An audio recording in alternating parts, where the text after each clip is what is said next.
The talk you're about to hear is by Zen teacher Sensei Amala Wrightson.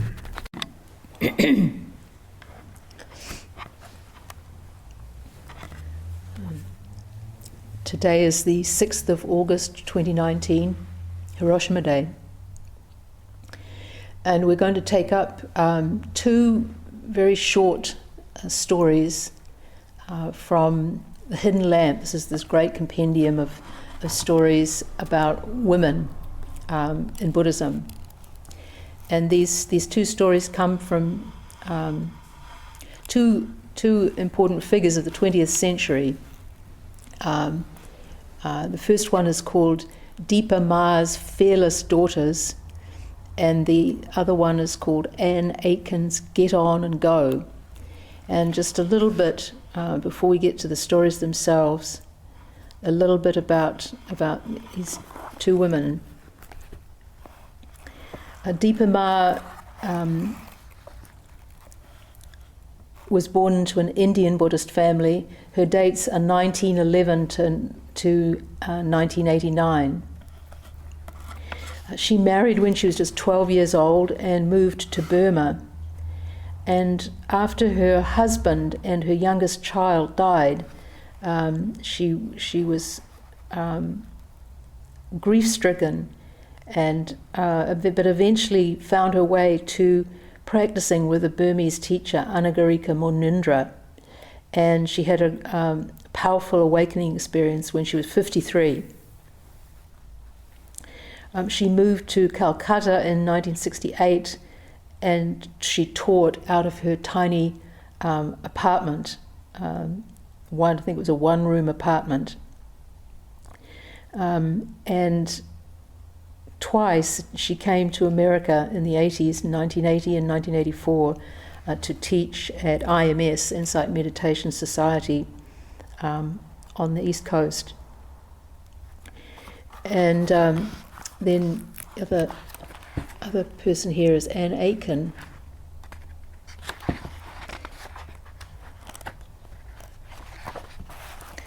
Anne Aitken, her dates, actually she was born the same year as Dipa Ma in 1911, and she lived to 1994.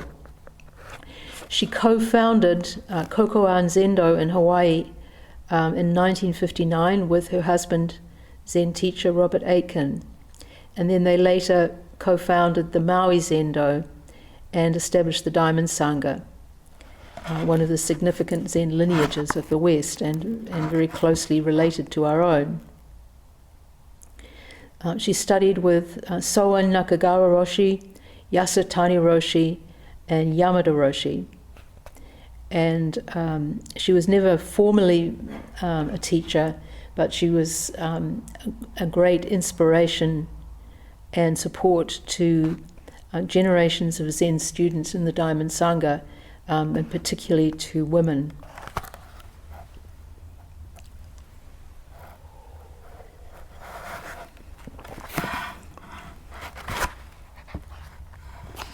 So, as I said, these two stories are quite brief, but they sort of will hopefully set some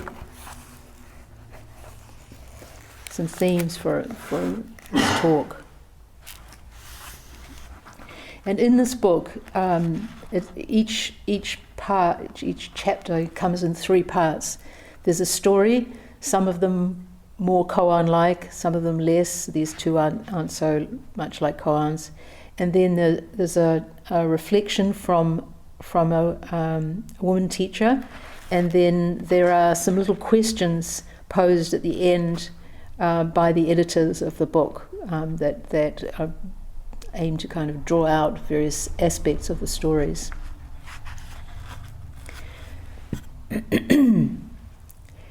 And here's our first one, which has to do with Dipa Ma. Dipa Ma was on an aeroplane with a woman student.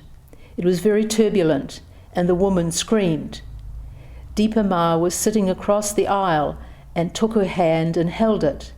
Then she whispered, "The daughters of the Buddha are fearless." So that's our story. And the person giving the reflection on this particular story is Amita Schmidt. Just a little bit about her.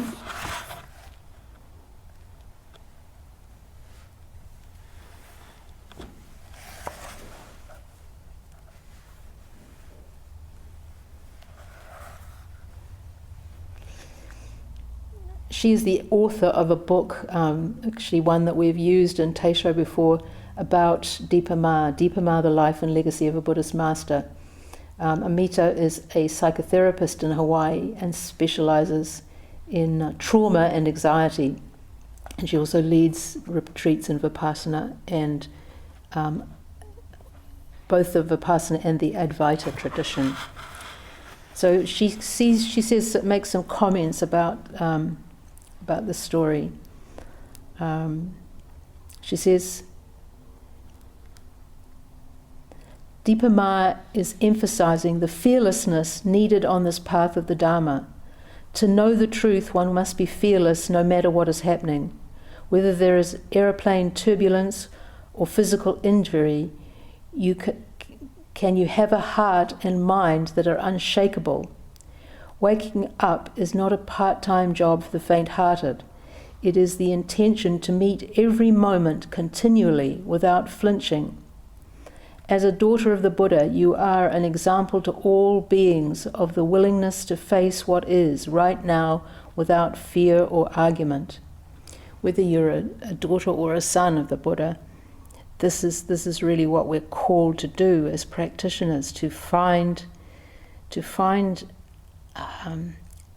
be able to keep an even keel through whatever turbulence we encounter in our lives. And this little story jumped out at me in the context of this discussions we've been having, the study we've been doing on the climate crisis. We really have this sense that we're entering into a time of great uncertainty, not only for the whole of the human race, but for all sentient beings.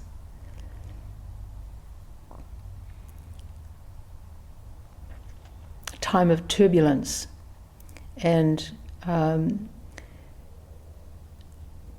real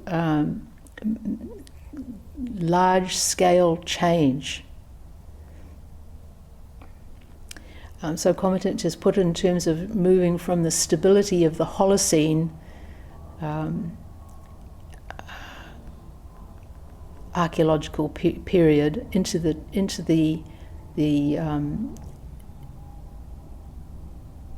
turbulence and the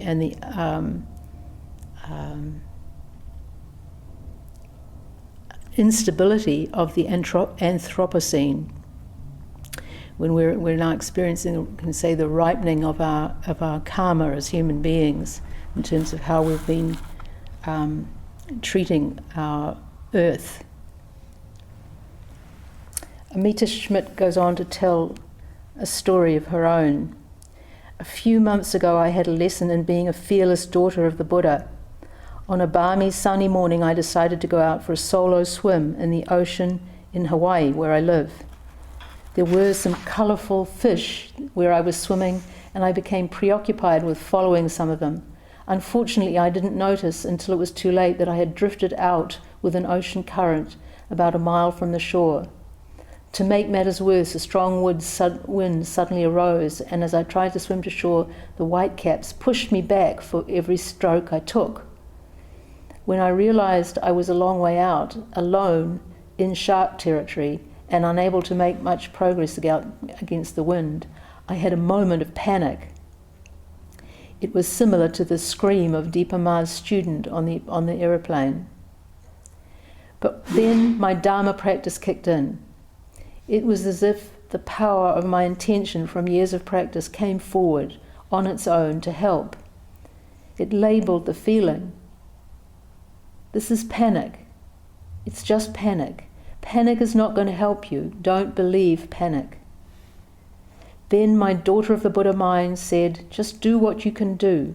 Stay focused on right now, one thing at a time. Start with one kick and one arm movement at a time. You can do that. Don't worry about anything else. I put a concentrated focus on the body and stayed out of the mind. I paid attention to the movement of my arms in the swimming motion, one breath at a time, and the kicking of my legs. I noticed that despite the wind, I was able to move a tiny bit forward with each stroke. I focused on this small amount of forward motion rather than the feeling of being pushed back. A spontaneous resolve arose to not give up, no matter how long it took. This predictive Dharma of the present moment, along with the resolve of the Buddha, eventually brought me back, exhausted, to shore. So I think we can take quite a bit from this description. We can see what she's pointing at, that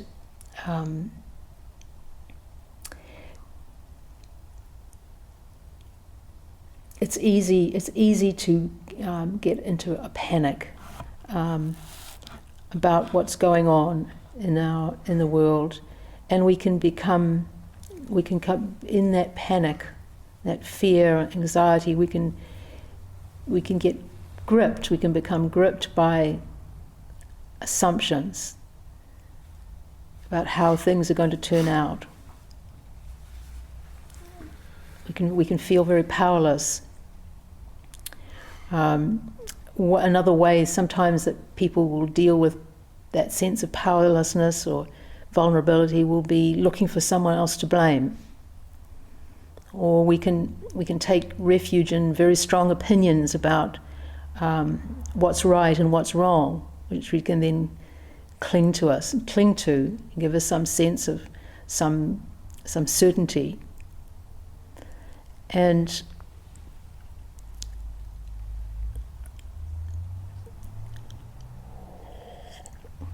that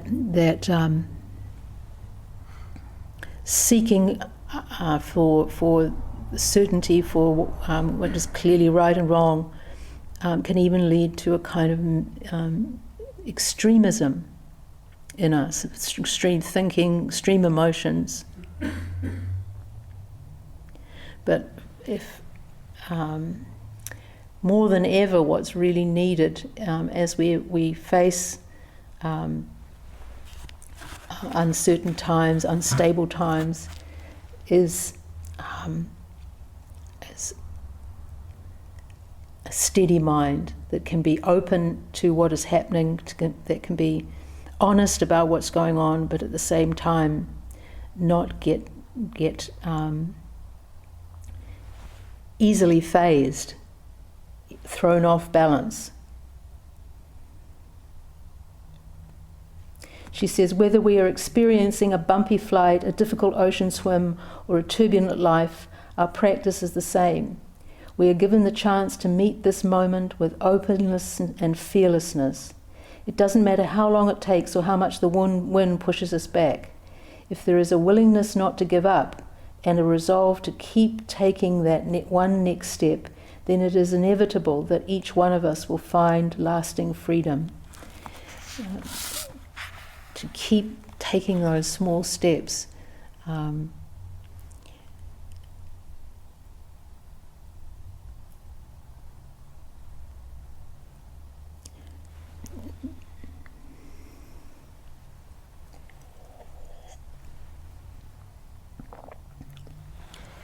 Her other little story, maybe say it has a related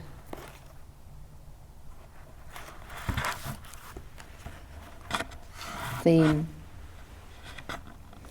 even shorter than the first one. Anne Aitken was a student of Master Yamada Koen. One day he asked her, "What do you think of death?" She replied, "Why, it's like when a bus stops before you, you get on and go.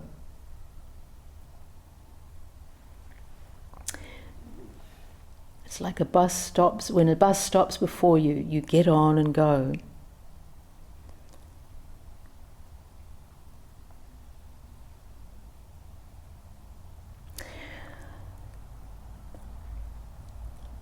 The thing about death is that all our reading, our theories, our beliefs, all of that in the face of death are just fall away, are just don't have any kind of purchase.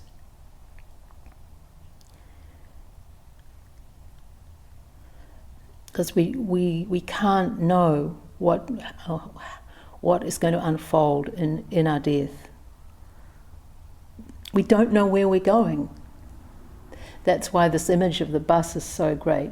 The bus, you're standing there at the side of the road, the bus comes up and you get on and go. You don't know where you're going. We could take this story also to be a story for how we live, not just how we die. We really don't, in many ways, know where life is taking us. How things will turn out, we don't know. We can look at all the evidence around climate change and make predictions, but until it actually happens, that's what they are, just predictions.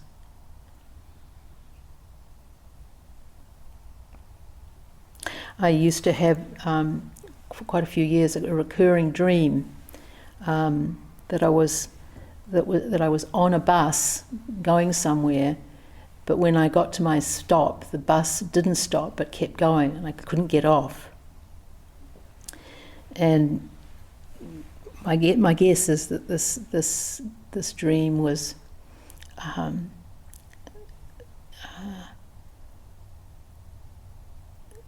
picturing my own fear of life.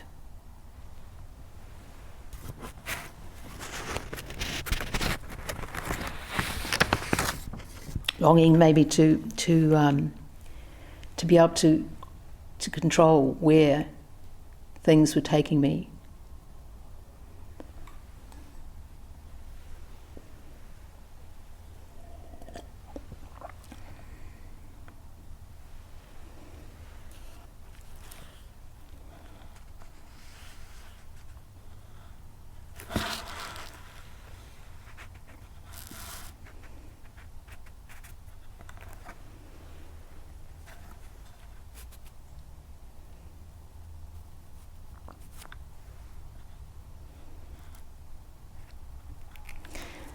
It's just next part of the Teisha, I wanted to sort of take up a case study that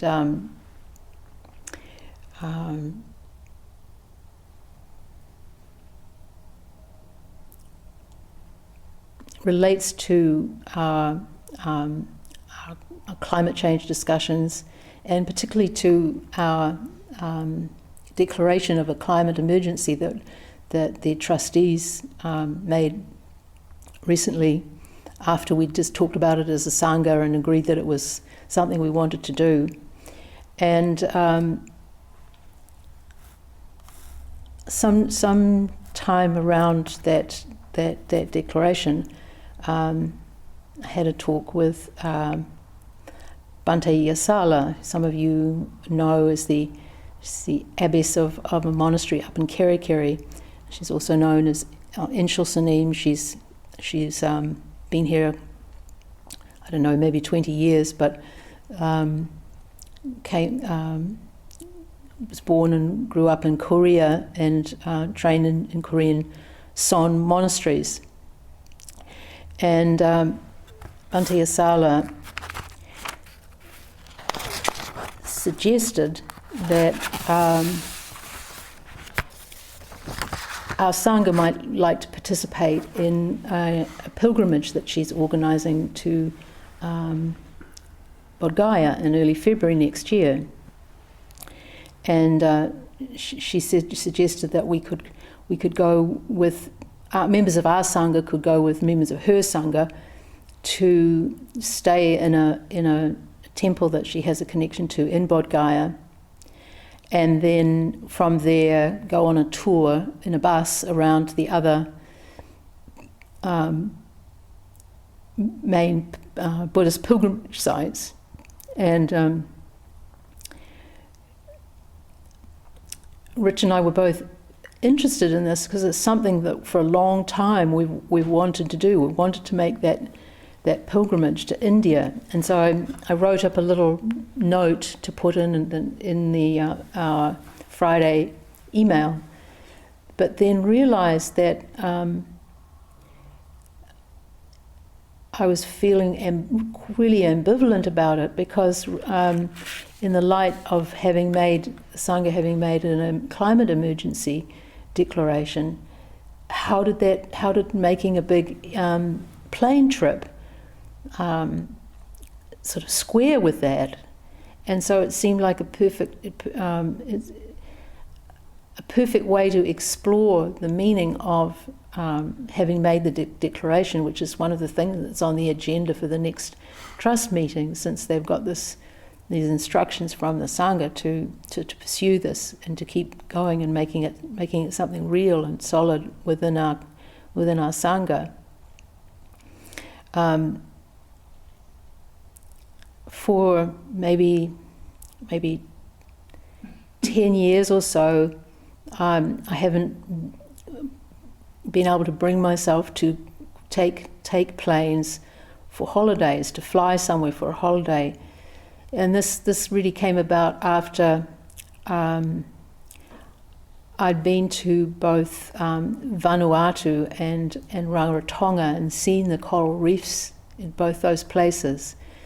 And in Vanuatu also seen an area of coral which had been through a bleaching event, in other words, a large die-off of the coral because of a particularly warm year that had occurred in this in Tana, this island that we were on, some years before, one of the hottest years on record at that point.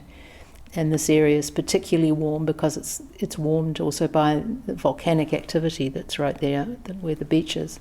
So anyway, I'd seen this, and I realised that these beautiful coral reefs were being threatened because of rising global temperatures, and not to mention ocean acidification, and that air travel contributed to those rising temperatures.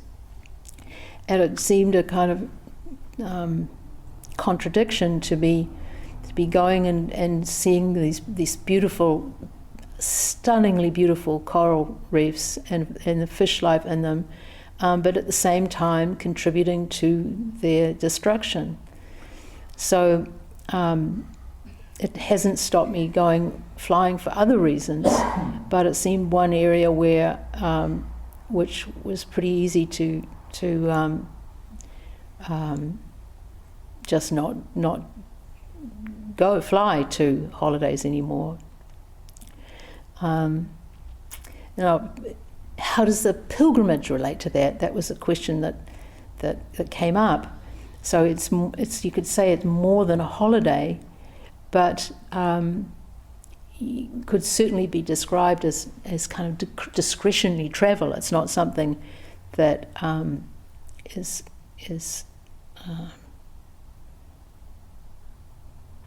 absolutely necessary. So it seemed important to really look into the effects of flying and consider how that fits with going on pilgrimage. Whether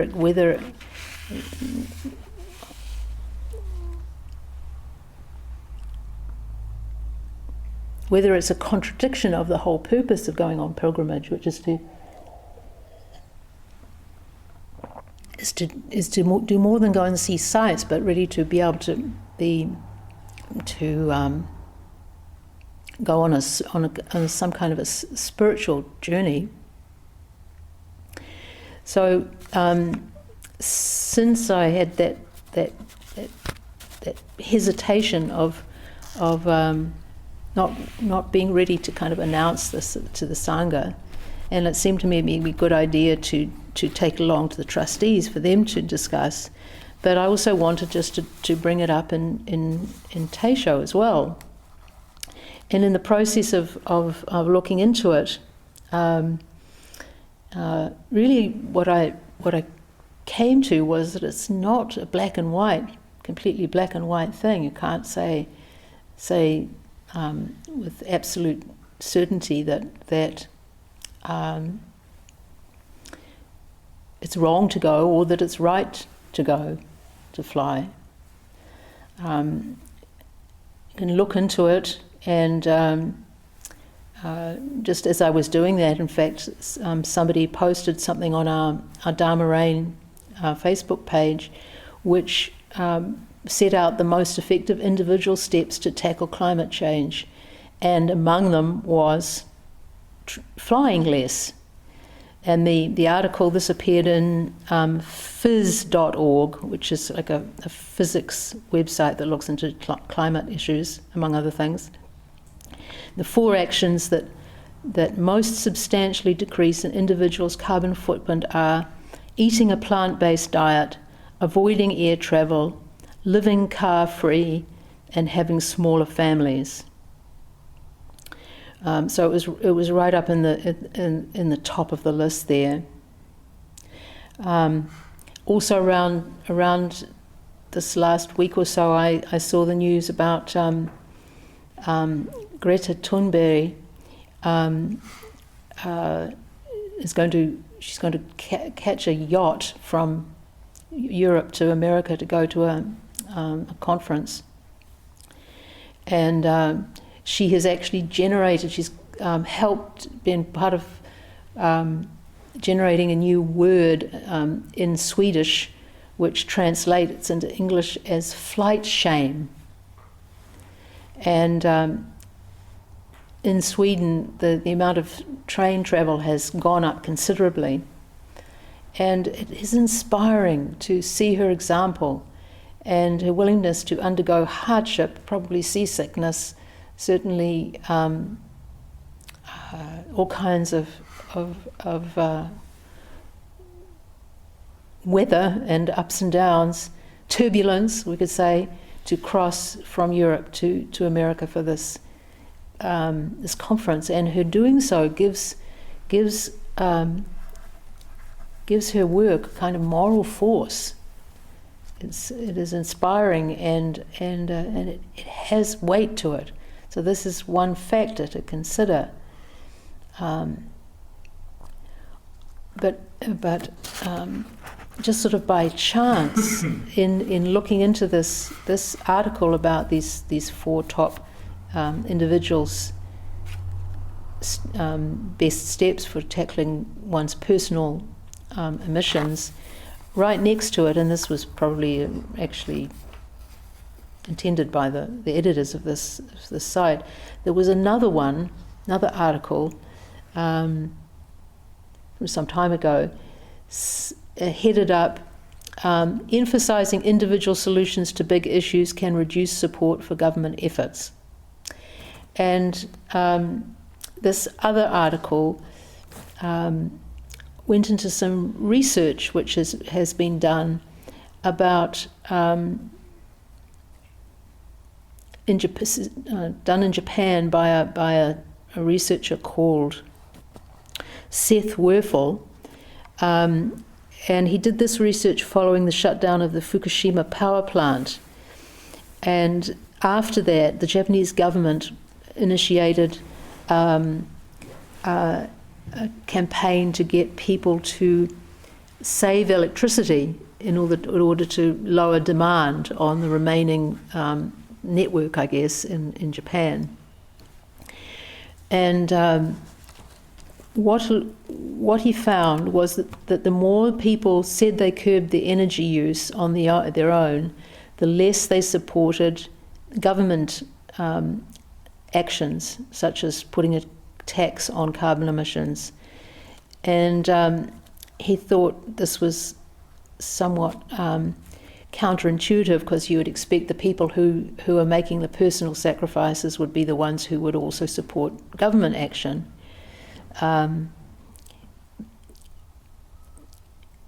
But in fact, what the surveys seemed to be saying was that when people took the survey, they felt like they were doing a lot, and that the government shouldn't make them do more.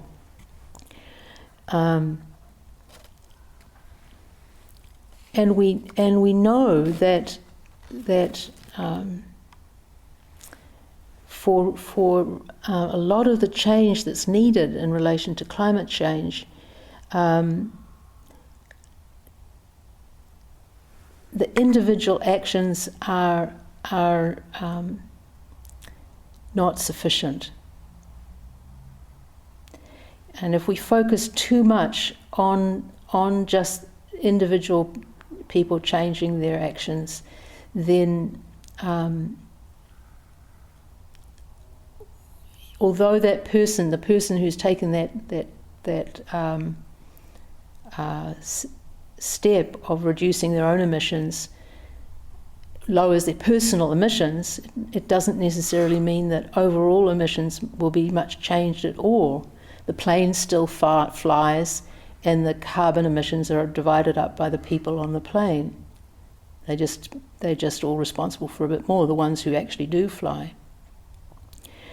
So most people agree that to get major reductions in the amount of flying that happens, prices have to rise significantly, and that takes collective action at government level. We also talked in one of our sessions, the earlier sessions when we kicked off this program of looking into climate change, that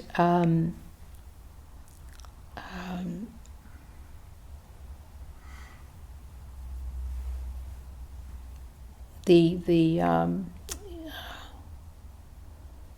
commercial aviation industry is quite a small proportion of global emissions, just 2.5%, whereas the aviation associated with the military is enormous. I think it was Celestina who mentioned in her talk that 10 minutes of a B-52 is equal to about a year's average car use for a year. So it's huge amounts of emissions that aren't even accounted for. And so some kind of work on militarization is desperately needed here. And it's possible, you could say, that too much emphasis on our own individual actions could mean that's all we do, and that the collective action may be neglected.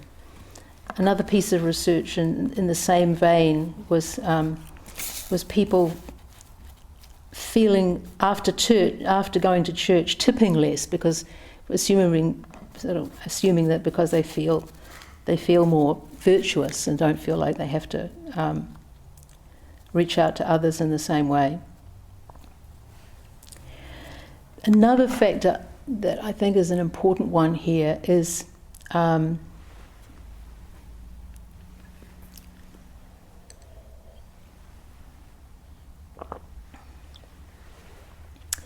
if we do, and this relates to the feeling, the kind of feeling virtuous thing, if we do something just because we think we should, then there may eventually be a kind of hidden backlash of some kind.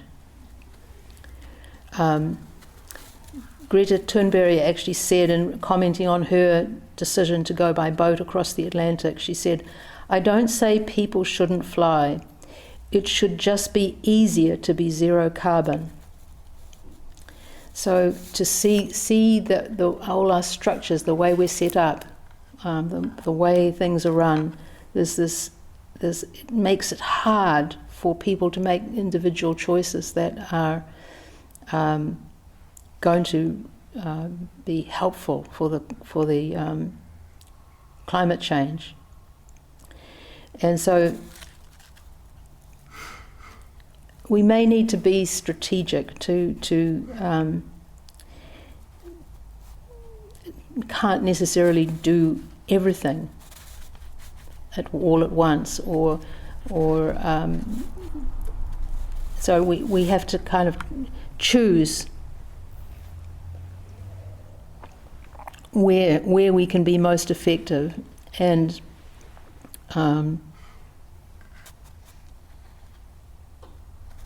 perhaps not be so extreme in trying to be pure in a world where it's in so many ways we're compromised.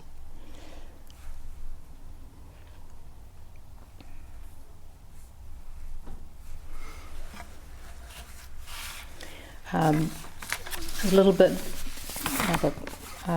from an interview done by Professor Jem Bendell. Some of you may know him. That he runs a kind of movement called Deep Adaptation. And in this post that he made just recently, he's talking to a climate scientist from Lund University, Dr. Wolfgang Knorr, and this is somebody who'd been working in the climate change field for decades, and he was wanting to discuss with Jem Bendell how he could, and other scientists like him, could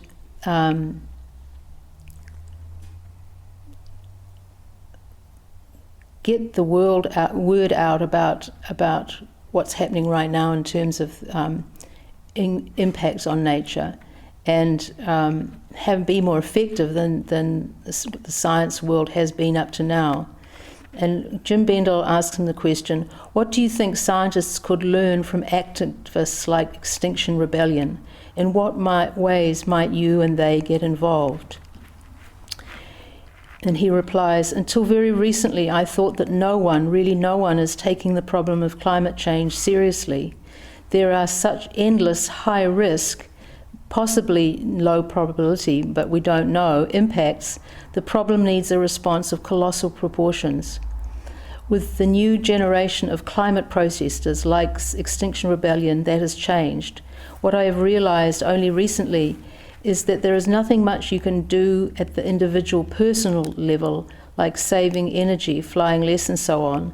The machinery of industrial society will always make sure your efforts are in vain. What is needed is action at the political and the decision-making level. This is something I have learned from these activists. I'm not an activist by nature, so I am reluctant to make that step, but I believe it is necessary. My impression is that this attitude that I describe for myself here is quite common among scientists, and I think also common among meditators. I think most of us are probably temperamentally fairly introverted, and it may not come naturally to us to get active in the way that members of Extinction Rebellion are. He says, my attitude, what is happening now is that Extinction Rebellion and similar protest movements increasingly seize the public discourse on climate change and leave much of the scientific community behind, in particular the IPCC. And that is a good thing, because we need to move from the current paradigm. This should answer your second question, moving the public discourse from the problem identification mode to problem confrontation mode. We need a sober, grown-up look at all the risks climate change entails. No doomsaying, no preaching, no exaggeration in order to convince others, but also no shying away from speaking out things that are painful. And to find that middle ground is exactly what a collaboration between climate scientists and the new protest movement could achieve. So, brings us back to our title of fearlessness and faith. Now, two stories. Having the courage to really face up to what is going on, and also to have courage to look at our own attachments and our own avoidance of the issues. One of the things in struggling with this issue over the flying, when is also wanting to go to India, having wanted to do this for a long time.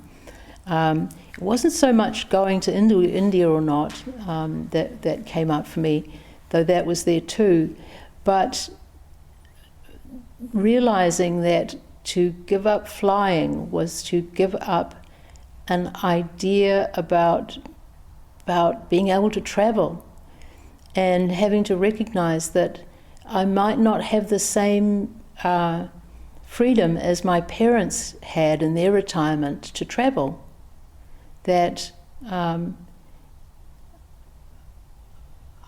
wouldn't be able to bring myself to travel in the way that they did in the younger part of their retirement. And it's these kinds of maybe unconscious expectations that we have that it's so important that we look at them and realize the way that we cling to a certain idea about how we should live, or what kind of life we should have, of ease and comfort and freedom of movement.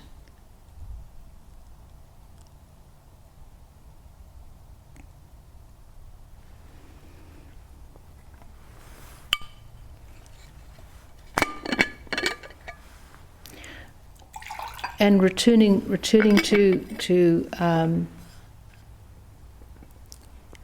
our second story, the one about Anne Aitken and the death, and getting the bus coming and just getting on and going.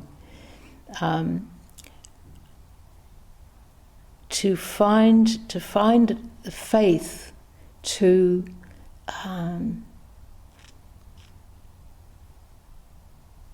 be okay with not knowing where this bus is going, and having the willingness just to get on and go, which is really having the faith in our own ability to face whatever needs to be faced as this crisis unfolds, and to do what needs to be done. To find our own calling in the midst of this issue.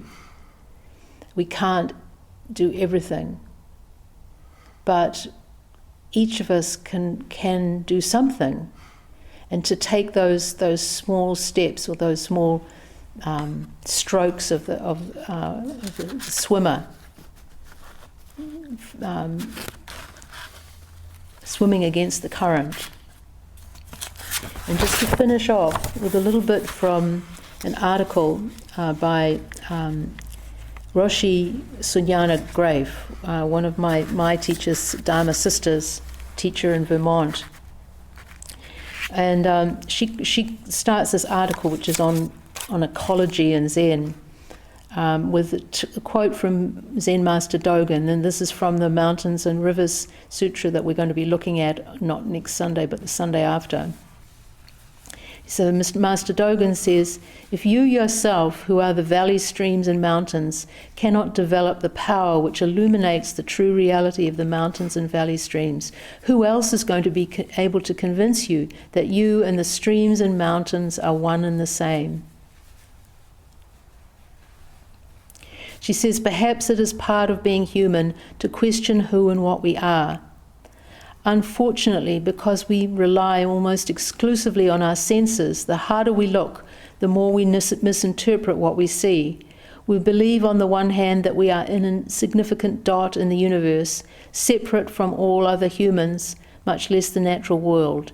But we also believe that we are the most highly evolved organism in creation, entitled to use whatever we can grasp for our own ends. Both of these statements are untrue. We're not completely insignificant dots in a vast and unfriendly universe, and nor are we the pinnacle of evolution, entitled to use whatever we like of the world's resources, as it says in Genesis. The Buddhist view is a different one completely. In fact, Sunyana Roshi goes on to say, in terms of their psycho-spiritual development, people stand about midway between Buddhas and amoebas. This is something that Roshi Kapleau used to say, and it's very liberating in a way to realize that we human beings are, most of us, about halfway along the journey to Buddhahood, halfway between Buddhas and amoebas.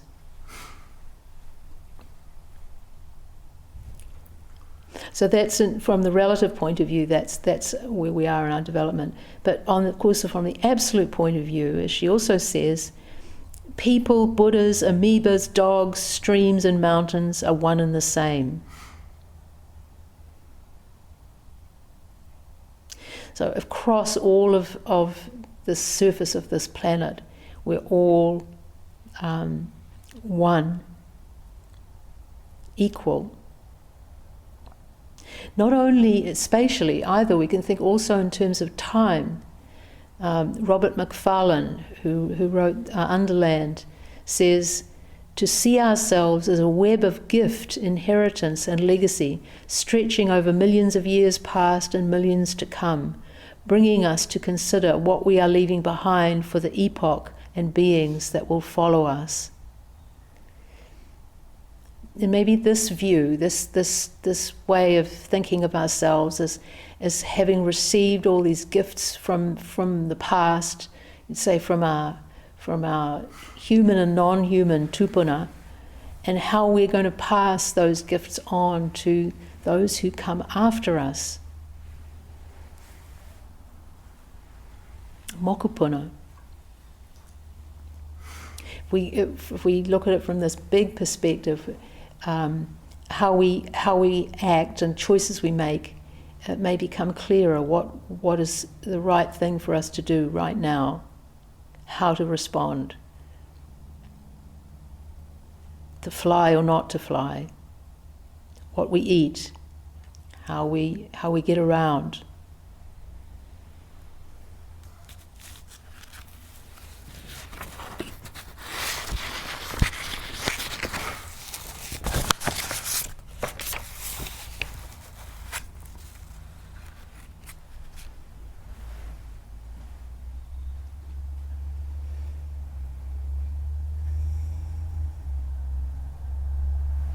Well, I think we'll have a little bit more material, but we've run out of time, so we'll just stop there and recite the 4 vows.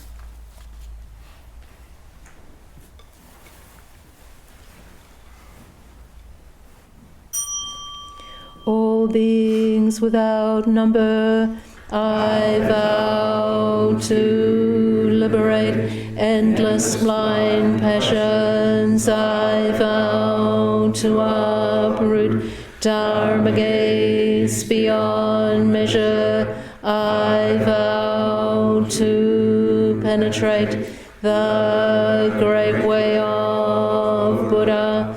I vow to attain all beings without number. I vow to liberate endless blind passions. I vow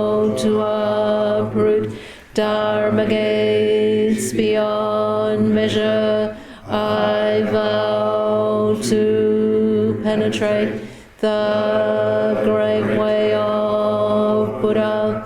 I vow to attain all beings without number. I vow to liberate endless blind passions. I vow to uproot dharma gates beyond measure. I vow to penetrate the great way of Buddha. I vow to attain.